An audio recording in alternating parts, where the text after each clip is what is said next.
नासिन वाक़िया नासी सुल्तानकोट भरिसां ॿिनि मोटरसाइकिलनि में आम्हूं साम्हूं टक्कर थी पई आहे। नौजवान अजल जो शिकार थियो आहे। क़ौमी शहर ते हादसे में चेकबाबाद वासी नौजवान नदीम पुट गुलाम सरवर गोपांग फौत वियो आहे।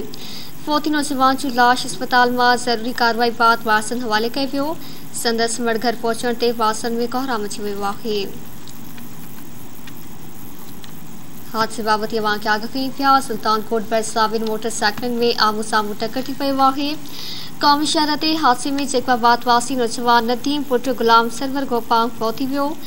फौती नौजवान जो लाश अस्पताल मां ज़रूरी कार्रवाई बाद वारसनि हवाले कयो वियो आहे। संदसि मड़ घर पहुचण ते वारसनि में कोहराम अची वियो।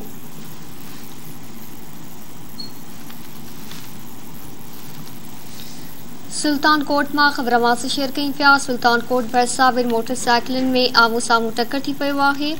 क़ौमी शहर ते हादसे में चेकबाबाद वासी नौजवान नदीम पुट गुलाम सरवर गोपांग फौत वियो।